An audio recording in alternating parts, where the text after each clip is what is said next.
The views expressed on this Turnbuckle Tabloid live stream or Turnbuckle Tabloid podcast episode do not reflect the views, thoughts, or opinions of the Rageworks brand, including the Rageworks podcast network, Rageworks content partners, advertisers, and affiliates.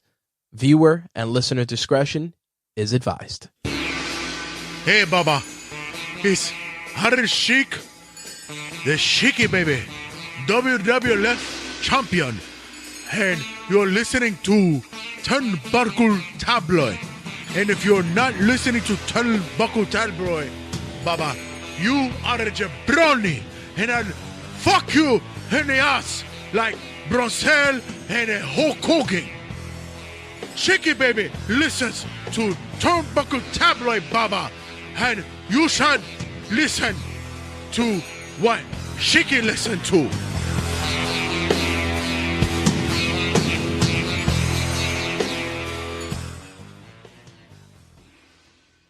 5, 4, 3, 2, 1, 0. All engine running. Liftoff.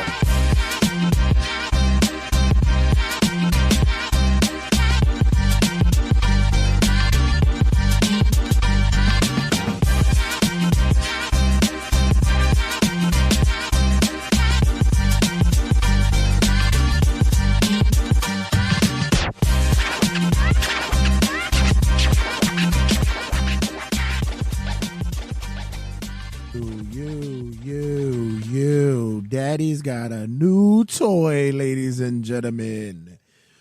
If you're listening to me right now, and I hope you are, because you should be, you're listening to me through some new audio equipment. Daddy went and spoiled himself. Yes, sirree, Bob. And not to say that I didn't need it, because I didn't need it. It just, I said, you know what? Yeah, it's time to upgrade. Like Beyonce said, let me upgrade you. So I did it to myself. I upgraded myself. Got some new microphones, new headphones, some new audio equipment to help you hear the J Santy a little bit more clearer than ever. Yes, sir.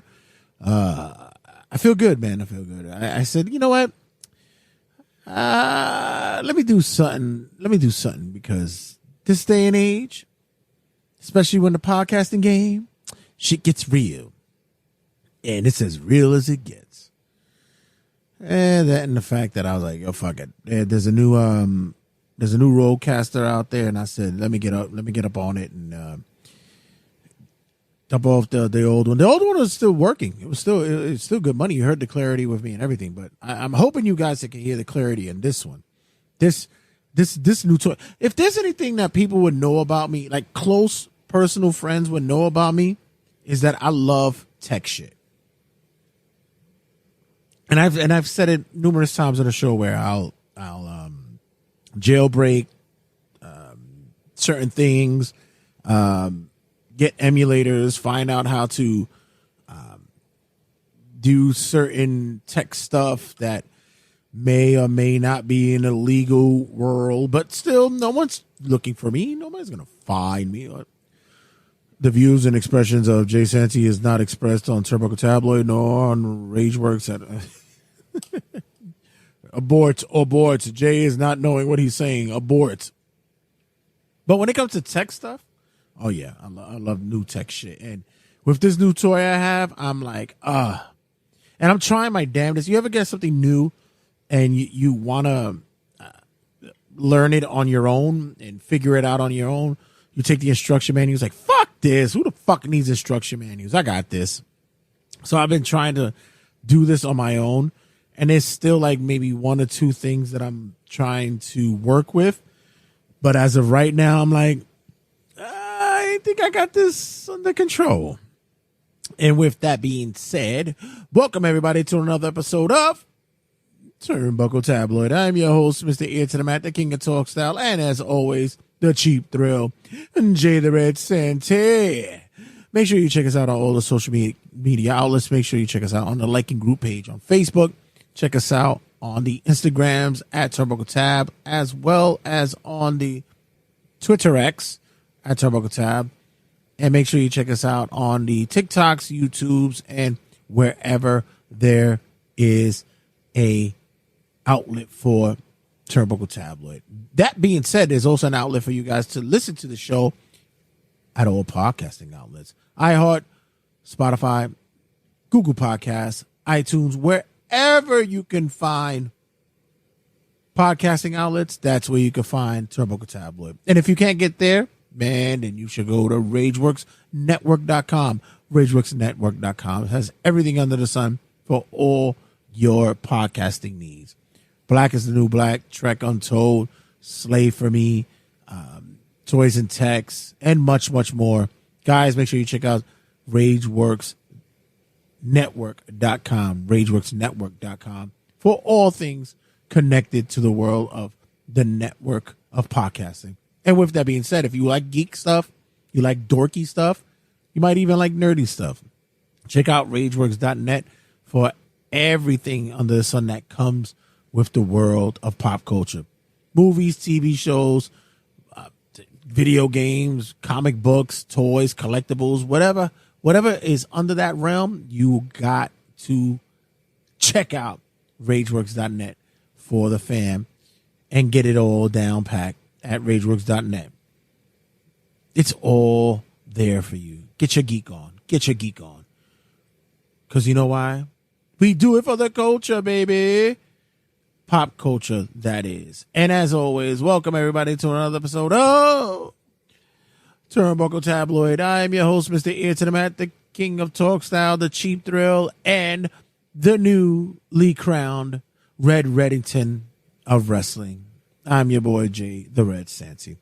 And gotta let you guys know, this has been a collective and thought-through week for me. This week, my little one, my pride and joy, is embarking on her junior year of high school, and she will be breaking through into that, yes, that sweetest of 16s. And she did Daddy a favor this year by not asking for a party and just said, hey, I just want to hang out with friends. That's all I want to do. And I said, thank you. So shout out to super producer Selly and all that. And this past week, we embarked on the first month of losing our boy, super engineer AJ. He was always super engineer AJ because he always walked around and gave me the sound check whenever it came to whether I could pick up his nails hitting the wood floor or of him eating in his bowl. It's either telling me that the mics were good or that he was just loud. But yeah, it's a month that my boy's been gone, and I'm still dealing with it to this day. But hopefully I could get over it sooner than I would think, but I don't think so. It's gonna linger for a while, and for my guy, I'm just happy that your ashes are here and you're home with the family. But with that being said, shout out to that guy that I know very well. Shout out to my boy, Good Dad Angel. Went out with him this past week. He had an event at SWA, a wrestling organization out in Long Island, New York. Have to say that it was interesting. It was interesting to say the least. He did a great job there. But when you leave New York City and get deeper into Long Island, you start to believe that you might as well have traveled to like Memphis or somewhere in West Virginia, because it could be a little tricky out there. It was okay. Maybe I might not be like for what I look like, or maybe they think I am one of them, or maybe they think I'm a cop. But that's how it is when you go out to that kind of area of Long Island.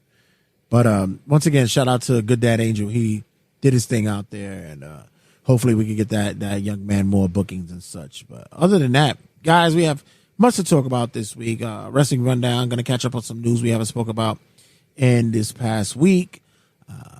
Rumors bumping around on whether a certain Chicago native may return to a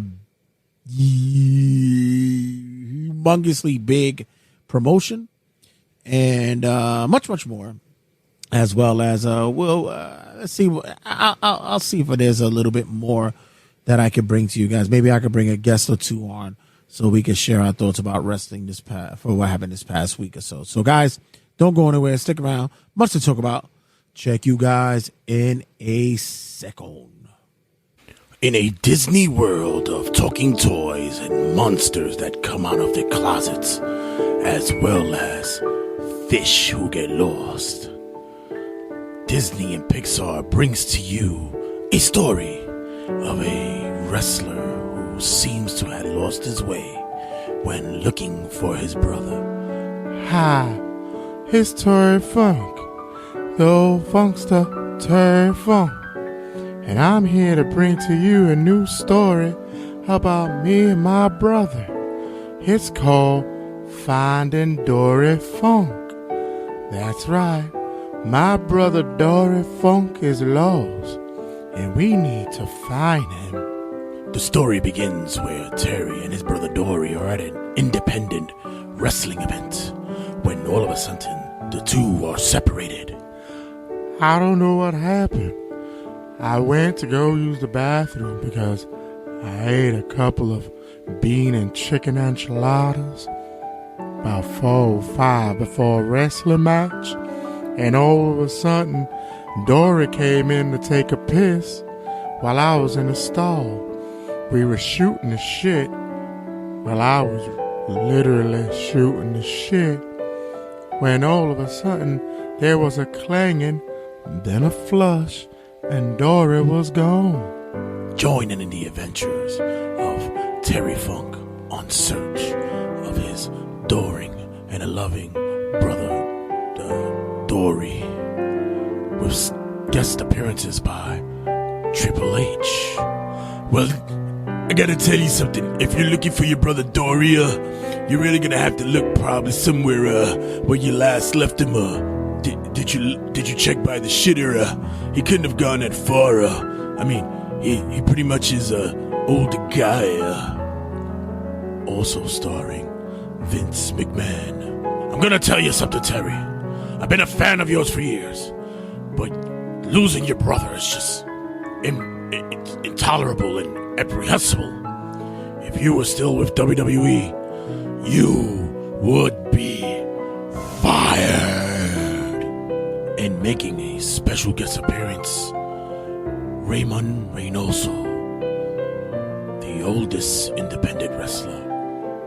You know, Terry, I once lost my brother De Jesus in Bayamón, Puerto Rico one time. We were looking for quenepas and yucas and plátanos y manzanas y guineos y habichuelas and other Spanish stuff. And my brother De Jesus, he disappeared somewhere in the rainforest. You know, the only thing was that I didn't give a shit. To this day, I don't know where the fuck he went. Join Terry in his expedition on searching for his long-lost brother, with the people that he meets, the adventures he occurs, and a little bit of wrestling matches as well.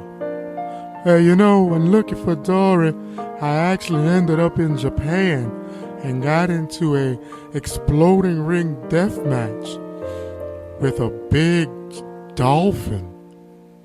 Oh, that's another story in general. That should be for the sequel. So come on, help me find my brother Dory Funk in Finding Dory Funk. Maybe he went back to the Double Cross Ranch. I should have checked there first. This movie is rated GV for gratuitous violence. Children under 8 must be escorted by a parent, and the parent must be escorted by a person who's giving them a psych evaluation for even bringing their kids to a movie like this. This movie is brought to you by The regular season sportscast. This is James Mattern. You're listening to Turnbuckle Tabloid.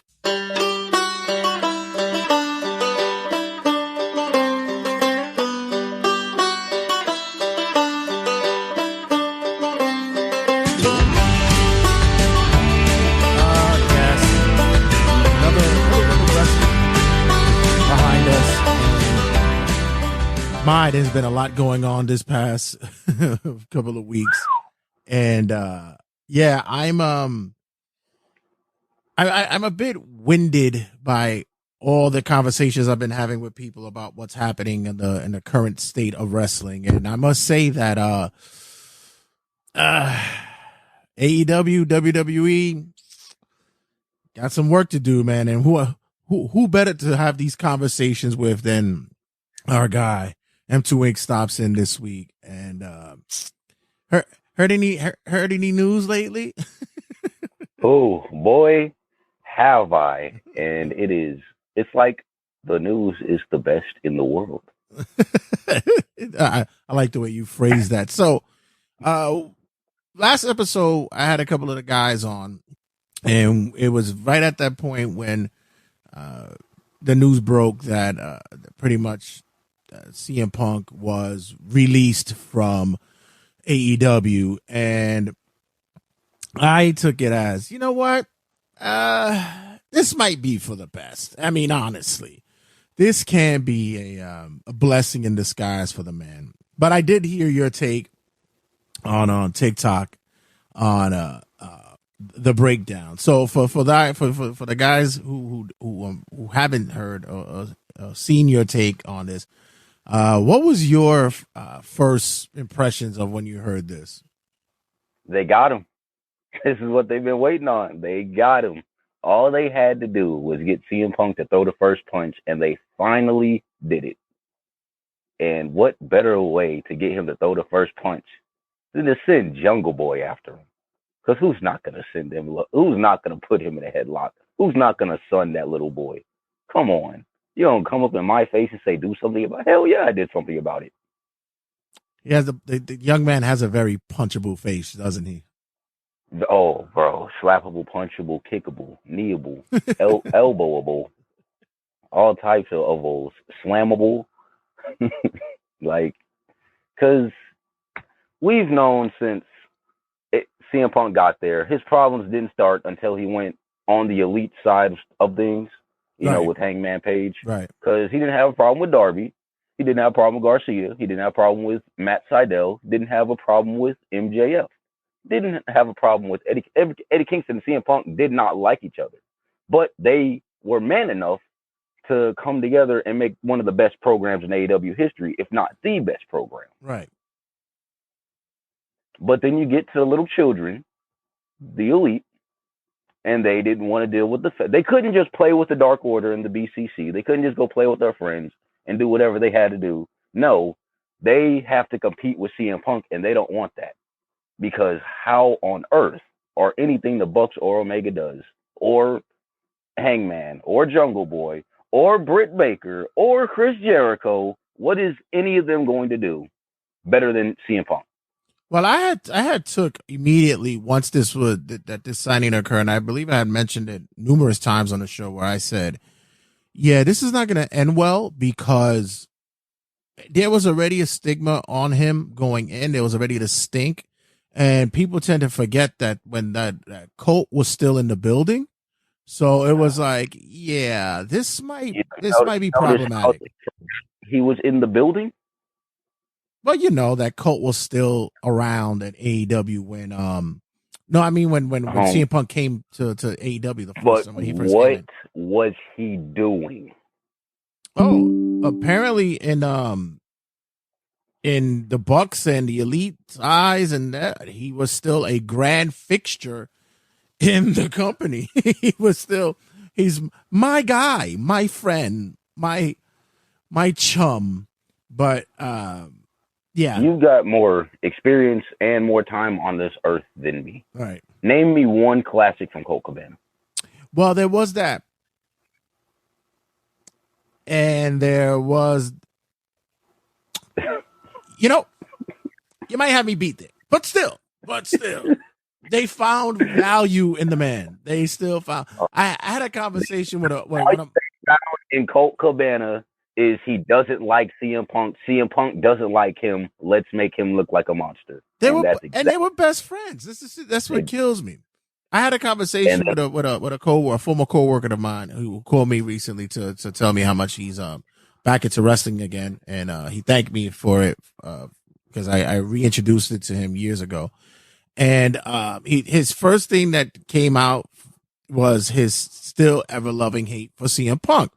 And oh my God, I get it. I get what people are just he's a polarizing guy, and I get it. But even still, when you're looking at the situation that had been occurring for the past 3 years, and what's basically brought it to this level now, not many of these cases I can say that I may have not done the same thing. I might have done the same thing as well.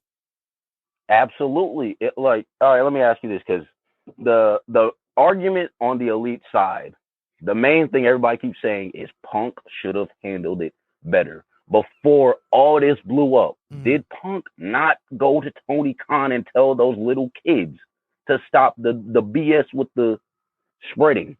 Right. There was that didn't happen. Like that. It didn't happen. So because Tony thought it was funny. Hell, they're just playing along. They're using their clout in your company because they know you're not going to do anything, and they're going to get Punk out of there. And Punk took matters into his own hands. I guess that's the problem. That's where everybody has an issue with CM Punk. He took matters into his own hands. But my question for all those people is, what is he supposed to do when he does the right thing and nothing happens? Well, when you get like you said, the children, and I really believe that it was in-house jealousy that got in and that came in with this, because they pretty much had said, "Hey, why do you need to bring in this guy?" Although it was like, "Hey, there's going to draw more eyes to the company, returning wrestling fans, big CM Punk fans, and merchandise is going to go through the scale." But why do we need him here? We've heard things. We know of things, and for the most part, a lot of them didn't even know him. I also need you to help me with this one too, because I know plenty of stories, but none of them add up to the hate CM Punk gets. What story do you have of any backstage nonsense with CM Punk?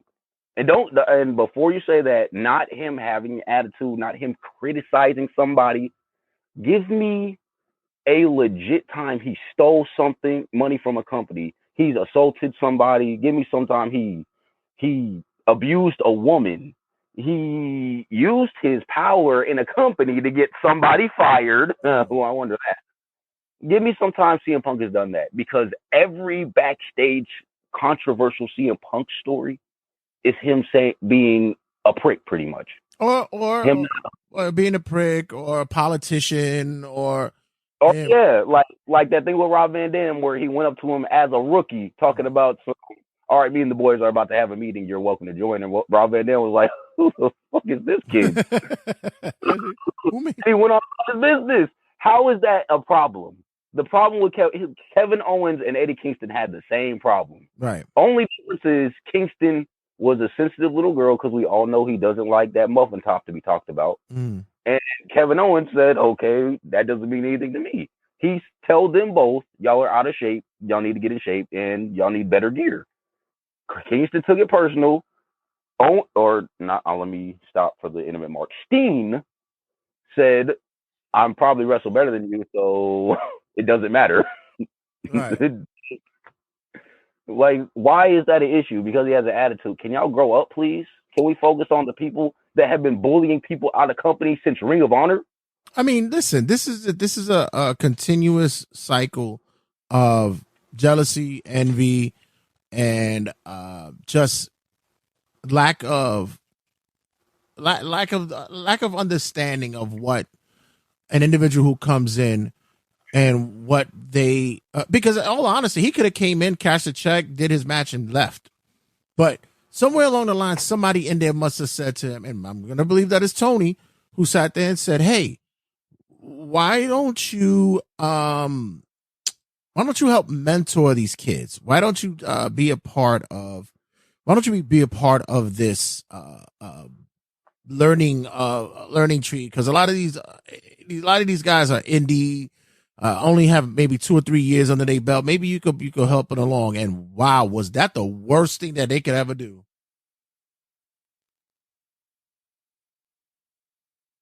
That was the worst thing to do, because now everybody's like, who the fuck is this guy? I don't understand. It's just the people that didn't want instruction. Literally, only the people that thought they started a company. Right. When we all know, everybody with a brain knows, the only person that started a company was Tony goddamn Khan. And even he knew after the brawl out that he lost control. And once you did that, now everybody believes that they can get away with everything. They now can do exactly what they want to do, and that's exactly what they did. They made sure, and like you said, they made sure that they got him the hell out. Now, we all heard the stories about what occurred. This is Real Glass, Cry Me a River. What a pussy line to say. Like, it's just, what a pussy tactic to do. Yeah. Why? First of all, why do you need glass on a random show, for one? But why Real Glass? Why do y'all want to hurt each other? Why do y'all want to hurt yourselves for nothing? Hell yeah, gimmick glass. I always go with the mentality of what they used to have years ago in wrestling, where you didn't go out there to hurt anybody because you had to make the next show. You had to get booked for the next event. When you're on the road for 6, sometimes 7 days for the week, you had to stay healthy. So, they worked with each other. What happens now is that they got guaranteed contracts. So it's not about money now. Now it's just like, I'm tougher than you, or I could pull this off better than you. And it's like, why would you do that? So what you're saying is it wouldn't be smart. They were smart enough back in the day not to do 7 cutters and 10 Canadian destroyers. They wouldn't do any of it because it wasn't logical. And once again, if I hurt my ring opponent, he's not going to eat. His family's not going to work. And then the locker room his family's not going to eat. They're not going to have a roof over their head. And then the guys in the locker room, the boys, are going to be mad at me, and they're going to sit there and say, I can't work with this kid because he's going to fucking hurt me. But, that's not about that anymore. No. Everything's guaranteed. Now it's guaranteed money, and now the machismo now is, I could pull this off, or I need to get the big pop. I need that Meltzer rating, that kind of stupid shit. Yeah, screw Meltzer's ratings. And screw that mentality. That's why every time, I would be like, why do I keep doing this wrestling stuff? Like, it's just TikTok wrestling's dead. No, because somebody's got to have the common sense to let these motherfuckers know this is not what it's supposed to go down. Can you imagine the world right now in pro wrestling if a Canadian destroyer was used as an injury angle? If a cutter came out of nowhere every now and then, and the 3 main cutters that were only used was the diamond cutter, the RKO, and the Bubba cutter. Right. If those were the only main ones used, and a cutter came out of nowhere every blue moon and ended a match, would it not mean more? Of course. Let's say, I guess, screw it, Sammy fucking Guevara versus Chris Jericho happens. And out of nowhere, Jericho comes off the rope and he ends it with a cutter. Now, mind you, cutters haven't been used at this point. Wouldn't that be amazing? Because, they love using cutters over there. Everybody can use it now. Right. That and but now, did you see the dueling code reds Like it was like between Cassidy and Penta. I was like, oh yeah. We was going back and forth on my page. The dueling Canadian destroyers, 1, 2, 3. Yeah, you gotta be fucking shitting me. I can't. That's what I said, bro. Like, and then he ends it with a roll up after getting a pile driver, a stalling pile driver. He held him up after pile driving him on the apron, snapping his arm. Another pile driver, kick out at 2.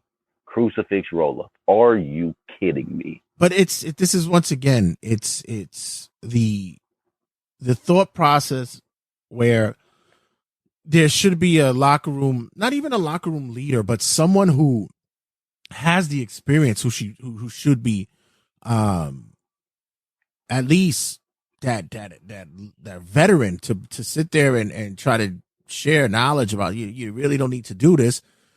It fell on Punk's hand, but you really who gave him that power to do that?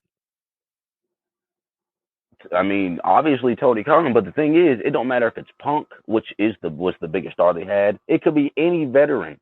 They think they got this. They don't got to listen. Adam Page, yeah, he a pro.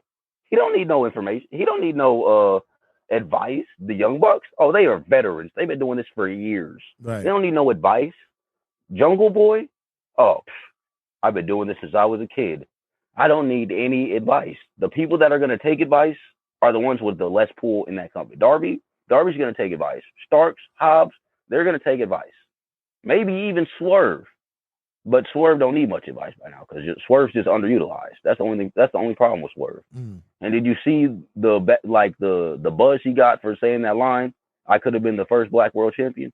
And it's crazy because in my fantasy booking a while back, I said that Battle Royal that Kyle O'Reilly won to go against Jon Moxley and that set up that match with that Forbidden Door thing. Right. That should have been Swerve. That was Swerve's time to take over. Because one, he could have got a better match out of who did Moxley go against? Because Moxley's trash. Who did Moxley go against at that Japanese pay-per-view? I forgot. Was it Tanahashi? I believe so. Yeah. So you're telling me Swerve versus Tanahashi wouldn't have been better, which we got on Collision, and we saw that Tanahashi is past his time. Right. So man, Moxley was even better. Any better? Man, listen. After his promo this past week on Hangman, and I generally said I agree. Like he is being underutilized, and Hangman basically just looked like he just farted and wet the bed at the same time during that whole fucking promo. He looked horrible. Charisma fucking list. Yeah. I can't stand him. That's why I haven't been able to stand him since the whole Elite feud. He has no fucking charisma. He doesn't care. He's just doing this. That match, every match with Danielson he had, he was just doing wrestling moves. It didn't look like a match. It was boring as shit. Yeah. I can't stand it. Well, but what I can't stand now is the fact that, hey, guess what? Now we are in an era where AEW is punkless. And I say that because CM Punk's not there, because the other punks are still there. The fucking the Jungle Boy and the rest of the douches that's in that building. And are you seeing all the comments like, oh, there's so much harmony in AEW now that Punk's gone? Well, they can go on Rampage and Collision now that Punk's gone.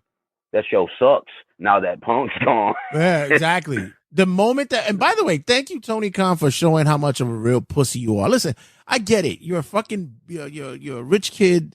You're a billionaire tycoon son. Like, I get it. I didn't expect you to believe that you was gonna be the knuckle up kind of dude, but you actually went on TV, and I feared for my life. Oh my God, I feared my life, bro. That pissed me off. Dude. Bro, I know you've never seen a fight in your life, but you got to be kidding me. And you can't convince me that was not lawyer talk.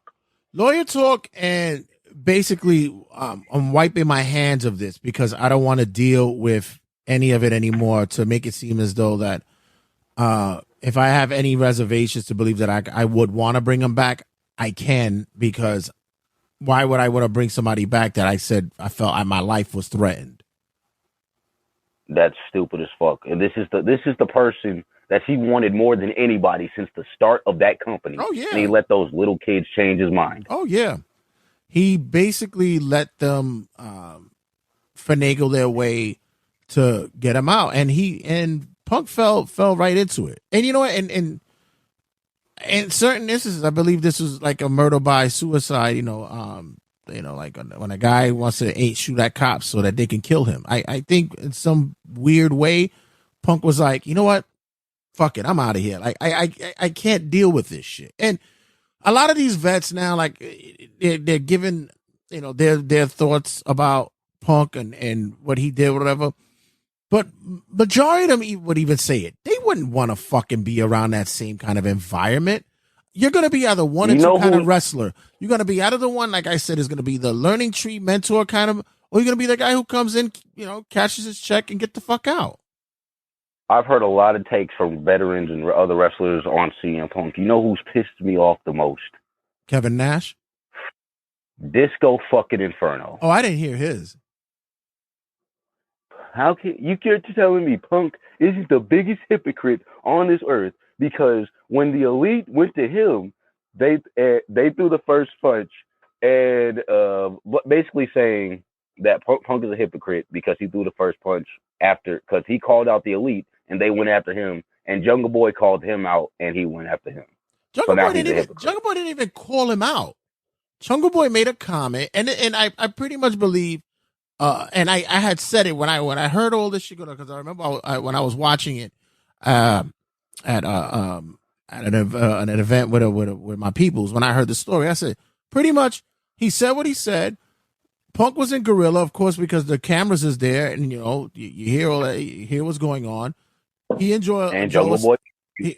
Let's not act like Jungle Boy didn't know. Right, of course. And, he and Joel get ready to go out, ready to go to open up. And he sees this shit, he hears it, and he probably was like, what the fuck was that about? Like, yo, what's good? I honestly think he saw that and laughed. It was like, all right, here we go. Right, yeah. Or maybe he even snickered, like he did like his little smile, his little grin.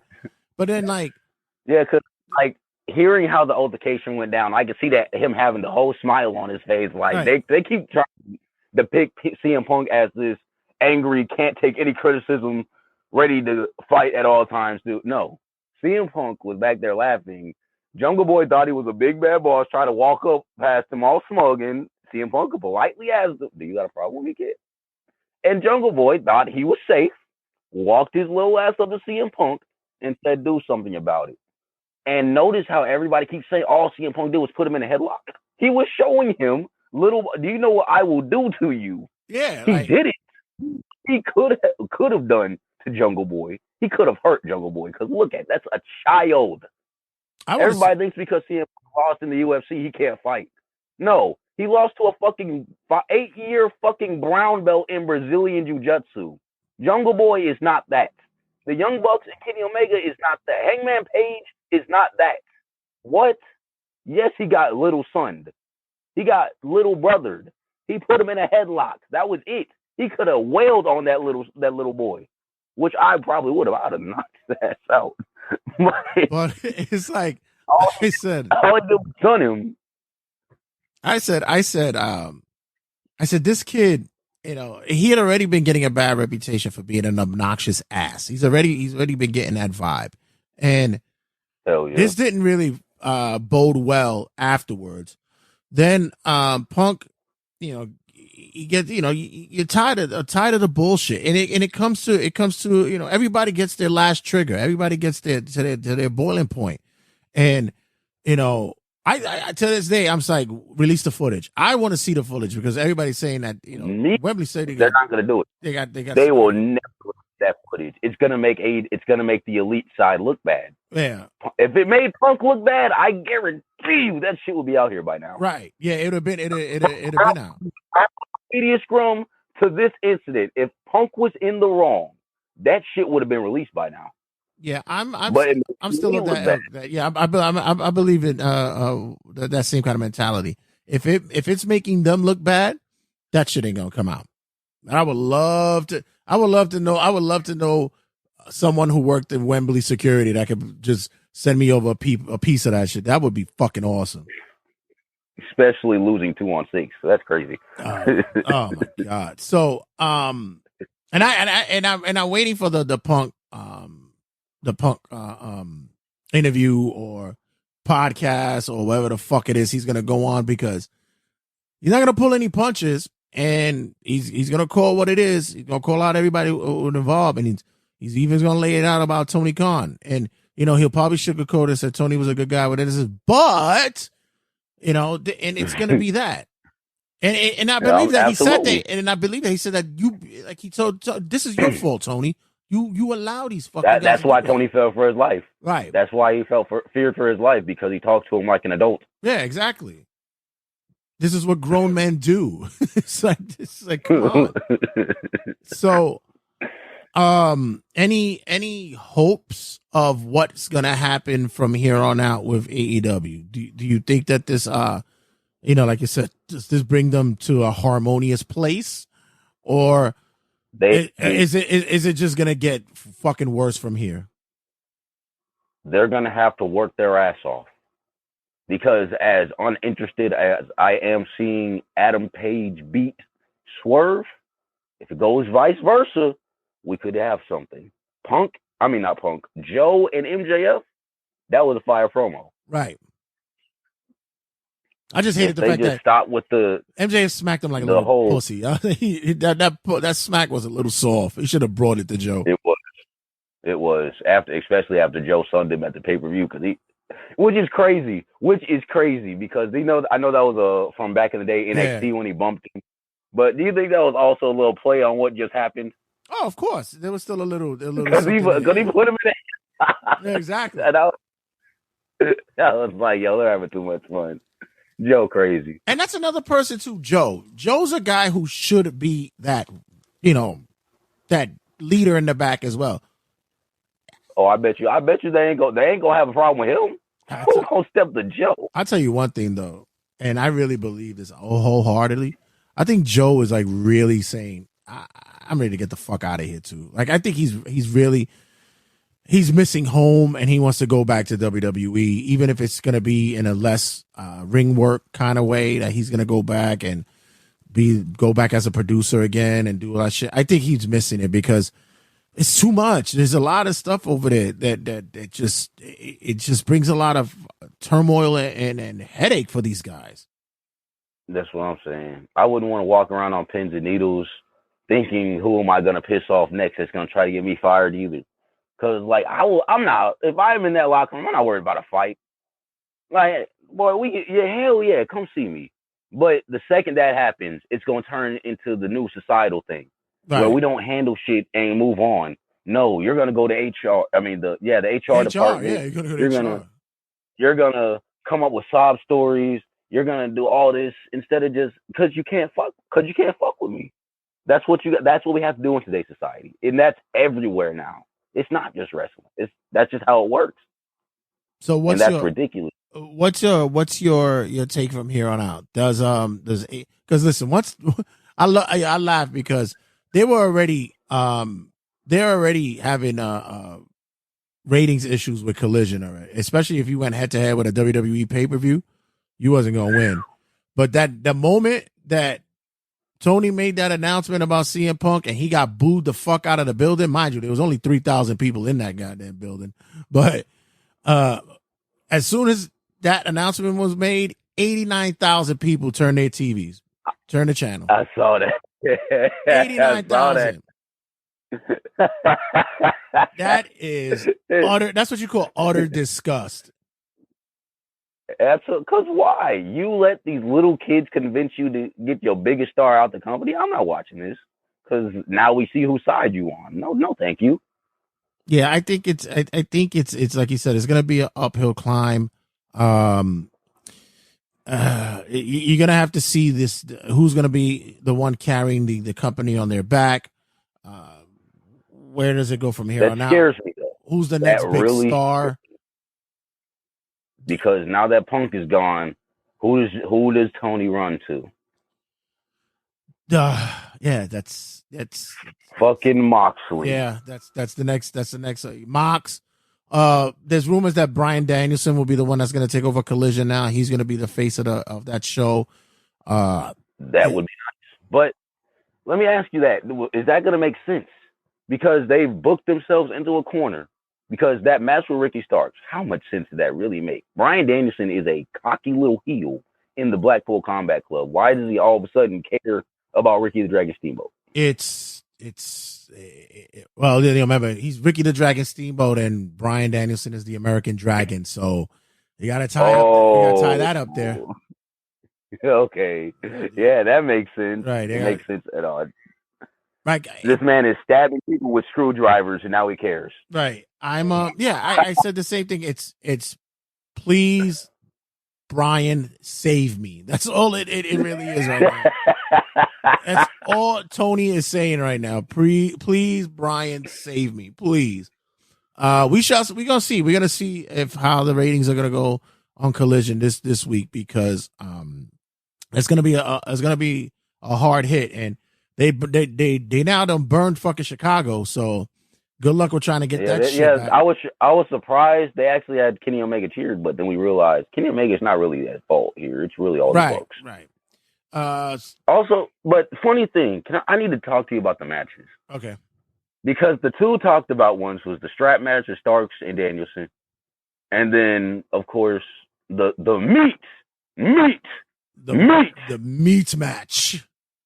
the big meat match. Those were the two top main matches, but tell me Kenny Omega versus Takeshita wasn't better than Ricky Starks and Danielson. And tell me Joe versus Shane Taylor didn't go absolutely crazy and it was much better than the meat match. Oh, definitely. Like, I don't understand. Like, I get it. I guess bigger stars, more exciting, but I was, as a, like, match quality wise, Shane Taylor versus Joe, one of the matches of the year. That was one of the best. That was like the best wrestling I have seen in a minute. And Kenny Omega versus Takeshita, besides the spot with the chairs, that was a bit much. Right. Why didn't you just move? But that was about it. That match went crazy, and they put over the right person. Yeah, clean. Yeah, I still think that they really pushed the pay-per-views on us way too heavy. I thought that this, although it's their annual event, they could have really spread it out. Maybe gave it another couple of weeks to do it, because you had such a big weekend prior, then to load it up with this and then have all that controversy on top of it. And like you said, you had some solid matches on there. I was happy to see that Shane Taylor got the time that he got. Another thing about quick on Shane Taylor. Should he now get the Keith Lee push? Because that's who I thought was coming out when I first saw. Oh man, he's another one. I think Lee's another one that's saying, "Get me the fuck out of here." I think he's ready to leave as well. I think he's just doing what he's got to do to make a check. Because I don't think Lee got a lot left. He his in ring quality has gone. Yeah. Since he joined. Anything else on that card that? Honest. What was that? Ever since he left NXT, to be honest, even on the main roster, he didn't have that same energy. Right. But that was probably because Vince told him to tone it down, though.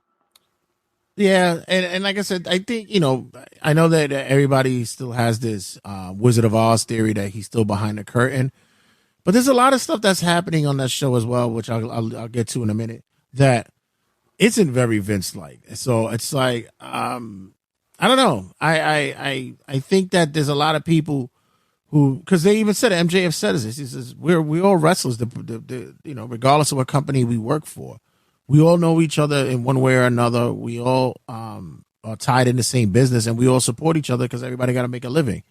And one way or another, the people are talking, so they'll sit there and go, "Hey, what's the temperature like over there in WWE these days?" Oh man, it's way better now. Somebody's, how's it? Like, for instance, is there a possibility that Edge goes to AEW? Why? Because Christian's over there? And the money's over there. There's a lot. Although WWE has the checks and they do have an extension for him, you got to do less for more. I get it. Right. So is that Tony being the ultimate ATM?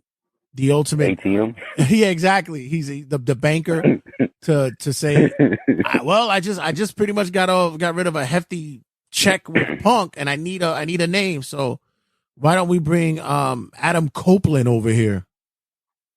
Jesus, if he had to wrestle under the name Adam Copeland, yeah, it just wouldn't be the same, because Christian Cage just added Cage. What can you do? You can't bring Edge with you, right? So that's crazy. Ooh, that's gonna yikes. Yeah, that's gonna be sledge. That's gonna be different. And same could be said for CM Punk. Is there a chance that CM Punk shows up in WWE? I say Royal Rumble. Think so? I think him and Triple H can do business. I think so as well. I think he's just gonna be like, keep Vince away from me, and we're good. By the way, Edge could always go back to one of his previous gimmick names, which is what was it that we had here? Damian Stryker. Oh yeah, Damian Stryker. He could go back to his old what was it? What was he in? Was it WCW? Who was there for a second? Like it was like a quick stop. Yeah. Yeah, I think that I want to say that I believe it can happen. I think a lot of the vets who are saying that it won't happen apparently don't know the kind of people WWE are. They've taken the worst of the worst and brought them back. Ultimate Warrior came back. Exactly. Like, and he scorned the fucking the earth with his fucking rhetoric of WWE and Vince. But I think it's possible, and even I think Punk will go back and just be like, "Yo, thank you," because at least it's not like what the fuck was going on over there. You know, it's like it's to work with adults, right? Because I don't care what nobody says. If we don't get Punk and FTR versus the Bucks, the next best thing we can get on the other side is Punk and Kevin Owens. Yeah. And there's still so much, especially with that history, bro. That's gonna go crazy. Yeah, and there's so much that's still there that's there's possibilities you could get him for like maybe another year or two before the body just fully breaks down or whatever, and maybe just maybe he can get into somebody's good graces and possibly earn a reputable spot back there, because what his mentality and thoughts about wrestling may not have been able to translate in AEW, which honestly, what he did do, he had fucking banger matches and good and solid storylines. Wow. They don't want that. It wasn't flippy. Yeah, exactly. Shocking. They're not flippy enough. They made too much sense. Right. I'm hopeful for it because, and I don't give a shit. People know I'm a Punk guy. But even still, absolutely. I know how obnoxious he could be, and like I said, just a polarizing piece of shit at times. But for the most part, like I said, I didn't see a lot of the shit wrong that he was doing. I think he called out, like, real talk, because like the whole situation, I will admit he didn't handle some things the right way. I personally would have been in their head as just as much as they tried to get into mine. I'd have been playing the same mind games with them because we could do this.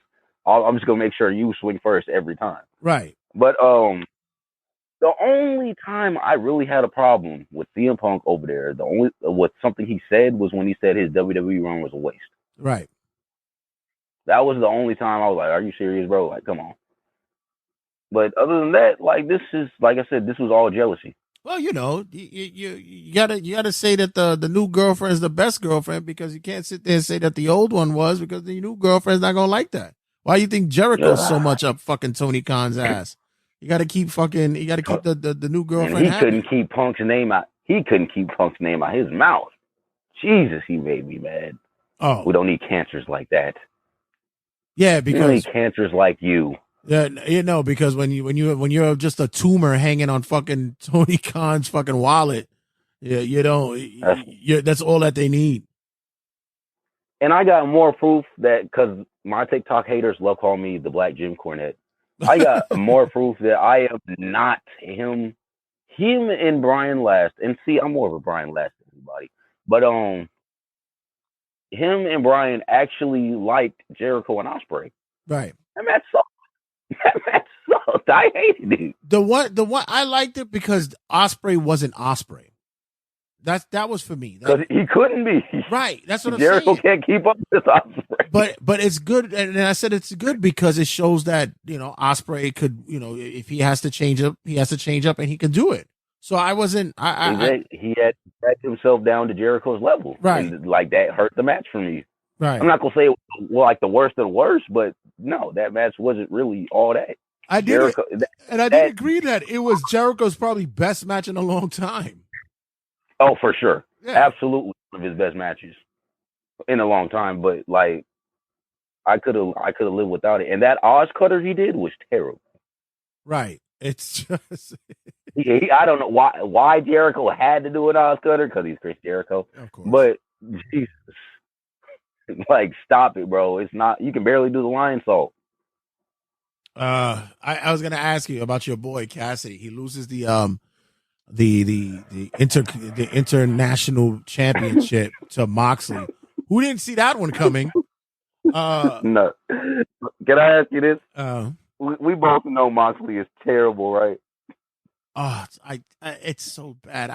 But I know Moxley sucks, but tell me you didn't enjoy every second of him beating the shit out of fucking Cassidy out of the whole time. Like, of all time for him to no sell punches, yes, don't sell this pussy punches. Yeah. Freshly stomped Orange Cassidy. I love it. Let me tell you something, man. And I say it for the longest, man. I love Dean Ambrose, but this Moxley is just fucking annoying. Me too, because all they're going to try, everybody that tries to say Moxley is better than Ambrose, all they're going to try to hold on to is the shit with the gas mask and the butt shots. And that was later on. That was the later shit. That was the Vince. Let's not talk about Dean Ambrose versus Kevin Owens, Ambrose versus Rollins, Ambrose and Rollins versus Ziggler and McIntyre. Like, none of that matters. Hey, when Ambrose is there and he can wrestle, he can wrestle. Like I've always said it. When he was a guy who had to work the WWE style, and I believe he did it well. He got to he still has matches every now and then, but I'm tired of it being every now and then. Yeah, he had the glimpse, but yes, I was sitting there saying, thankfully, that this man gave the ass whipping that we were waiting for to Orange Cassidy. And oh my God, did you see how they trotted him out on fucking the opening of Dynamite just to give the thumbs up, like, I'll be back, and I'm not going anywhere. Fucking Tony Khan, Jesus Christ. Because I'm Orange Cassidy and I don't have a catchphrase. I'm just it's deplorable. It is fucking deplorable. Can we also admit, show that he acknowledged his tribal chief? Because Superman punches to a spear is crazy. Yeah, right. I mean, come on. So speaking of that, what's your thoughts about them splitting up the Usos that we're seeing Jimmy on SmackDown and Jay on Raw? I am loving. Well, actually, I don't like the Bloodline story due to the fact that Roman is still champion and has been drug out for too long. But I gotta address on my page eventually how much we have it backwards that Jay is the better Uso when Jimmy is smoother on the mic. And for those of y'all who try to say Jay is better than in the ring, why? What's the difference? Tell me, please. No, I never said that either. Like I thought that. No, not you. Yeah. But I'm saying I agree with you. I say the same thing. Like I think they're similar. Like damn near the exact same. Because what do they do different? They have the same. They're twins. Right. It's the same shit. But on the mic, I will say Jimmy is better than Jay. Because all Jay does is scream. Jimmy is smooth. Jimmy can be mad. Jim can be sad, Jimmy can be happy, goofing around. Everything Jay does, whether he's happy, sad, mad, whatever, he's screaming. Like, but I think that's what is the character, the charismatic part about him that people gravitate to, and he also has more of that underdog kind of feeling than Jimmy does. Jimmy now this is their time to put the spotlight on him. This is why they do it. I can't wait to see what they do with it, because he's gonna be a funny ass heel. Yeah, he's gonna be. It's interesting now, and now that Jay is on Raw, there's a lot going on there, because now he's gonna be paying his penance for the shit that he did to people when they was in the Bloodline. So it's gonna doesn't that mean, and they don't they got to send somebody to SmackDown? Who do you think it's gonna be? I think Cody about to go back to Roman. I think that's the most obvious choice. But I really think that they're going to split up Kevin and Sammy. Oh, that's going to hurt. Yeah, I really. That's going to hurt. I think they might send Kevin to SmackDown. Let me ask you about Kevin and Sammy too, because I know they're nice little tag team run is nice. But tell me the heel run wasn't better and more entertaining. Yeah. The Yep movement, bro. I miss them so much as heels. Like, I like them as baby faces, but bro, I need them as heels just one more time together, not separate. I need them together, just pricks. They were hilarious. It was too short for me. I thought that they could have had a better run with it, but yeah, that them as heels made better sense. This one now is just like, I thought it was fun, and it's fun while it lasted. I think they're gonna split them up. Yeah, because it's just passive aggressive Sammy and over angry Kevin Owens. Right. So I think rather than do the usual turn, they're just gonna split them up and have a trade going on. So that'll be it. I think for Cody is not gonna get that moment until maybe later on down the line. I still think that Roman going into Mania with the belt doesn't make sense if they really want to line up that Rock storyline, having him return for who's the real tribal chief. But haven't they given up on that? I thought they couldn't come to an agreement. No, not yet. It's still in the cards. It's still up there. So we might still see it. And as for what the tangibles are happening now with Judgment Day, now that they got the unified tag team titles, seeing them on SmackDown the other day and seeing that now they have targets on their back, I'm enjoying that a lot. I'm getting into that. Oh, for sure. Yeah. They're doing great. They're doing great as the heels that run things and like sneak win. Like it took everything. I like the fact that it took everything they had to beat Kevin Owens and Sami Zayn 2-on-4. Right. Because it like that last minute that briefcase shot was, because I was sure they won. I was like, okay, they retain. Oh, there's Dom. There he is. Right. I thought that by the way, fucking Kevin is sick. I mean, as much as we give shit about AEW with the shit that they do, I appreciated what Kevin did, because you don't see it often in WWE that he did the fucking swanton from up the top of shit. So it's like, oh yeah, he did that. Didn't he do that to reference Jeff Hardy when he did to Bubba Ray? Right. So I was like, oh, Kevin is nuts. It's because you don't see it often. It's not like it's done every week, like they do it in Dynamite or Rampage or Collision or AEW After Dark or fucking Taxi Cab Confessions, AEW, whatever the fuck show they got going on over there. AEW is literally a party bus. Yeah, pretty much. Yeah. It pretty much is. Oh, let me ask you about, because I feel bad, kind of, because I was contemplating on actually putting this on one of my worst matches of the year because it was that disappointing to me. Did you watch Seth Rollins and Shinsuke Nakamura? Yes, I did. Was it underwhelming to you? I'm going to say that it's probably something like I might have seen before. Nothing that... It was like when they eventually picked it up, it was just like spots. It was so fucking slow. Right. Like the whole build up, him working on Seth's back, everything, the setups, it was just them slowly working with each other. Like I was waiting for it to pick up and get all like an actual good match, but like it just does that in certain spots. It's too slow for me. Yeah, I'm of that. I'm hoping that with this apparently going to be a longer storyline, that we're going to see a little bit more to it. I actually want to see more of a dastardly Nakamura. I've always liked him as a heel. I always thought he worked better that way. But absolutely, because as a babyface, he's kind of feckless. I'm gonna be real. Yeah, and but he has matches. Like, what else does he do? Yeah, and on both spectrums, I need both fucking companies to stop giving your heels fucking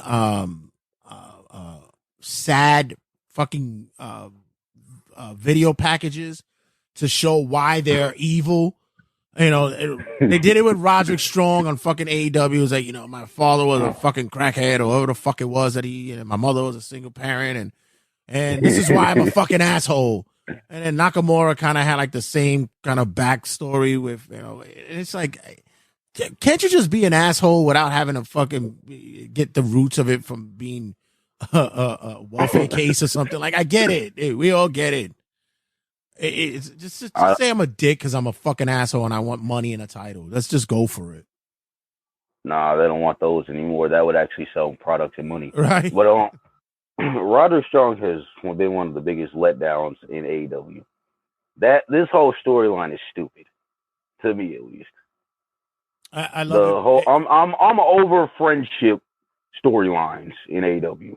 I mean, because that's what it is. It's like, you're not my friend anymore, so now I'm gonna fucking cry and pout until either we fight or you're my friend again. You know how long I have been waiting for MJF to say, how old are you? Right.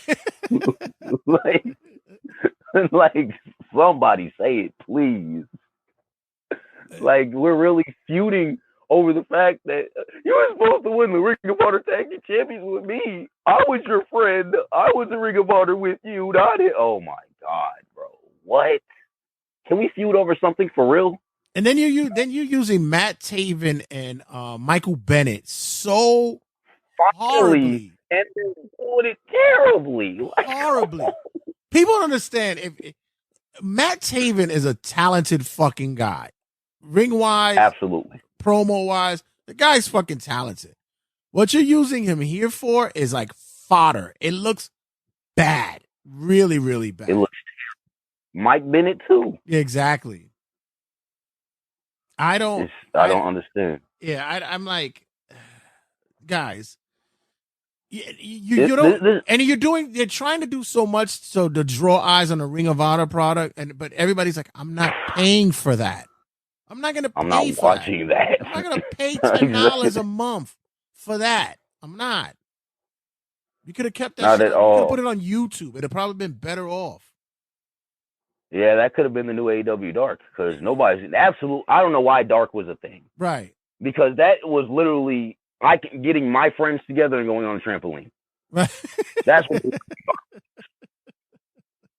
we can do that. Like, come on. Exactly.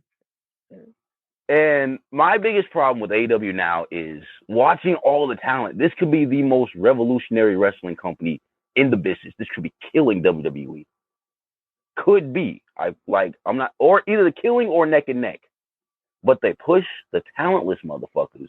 They hide the talented ones, and the booking sucks.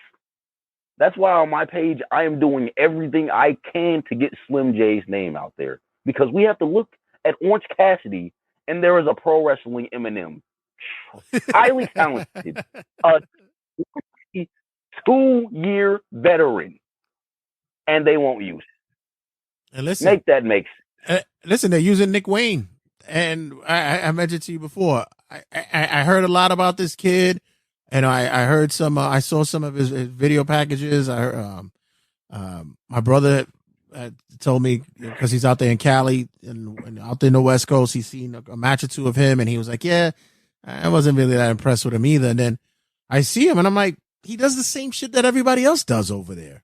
Exactly. He has nothing innovative about him. He just does moves. Right. That's like, because a guy my size, definitely a guy his size, stuff like that, you got to have some type of innovative offense. You got to do something cool. You can't just be magically getting the strength to hit off power bombs, Death Valley drivers, German suplexes, all this shit. No, you got to have some way to get to that shit eventually. Not just do it, and they just do shit. Well, that's annoying. Listen, if he would have debuted before Action Andretti, it would have been impressive. We'd have been like, wow. If he would have been Jericho, yeah, for sure. That would have been wow. But since you're on, before we wrap it up, I got some news stories that we could chat about just quickly. Is anybody going to get into that Lacey Evans OnlyFans? Or is anybody buying into that shit? What? She did what?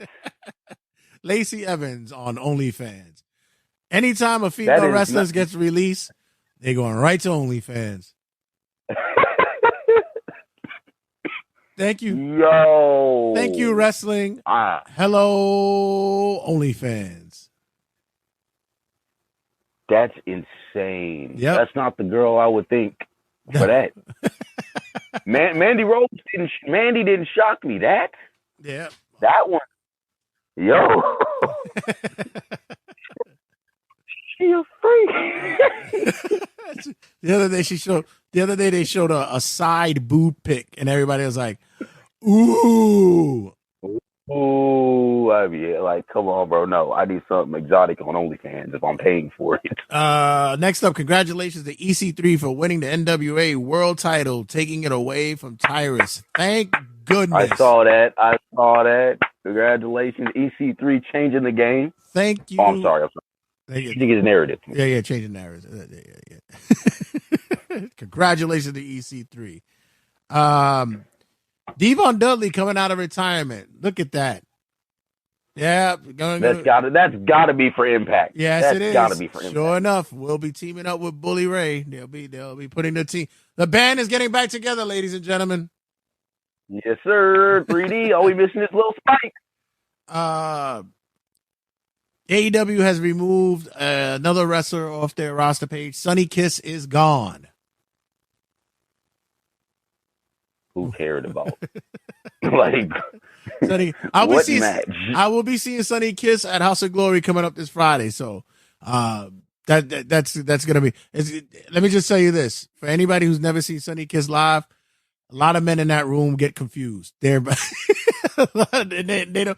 know, and they don't know whether to like it or not. There's a lot of sexualities that just get questioned when they're watching the Sonny Kiss match.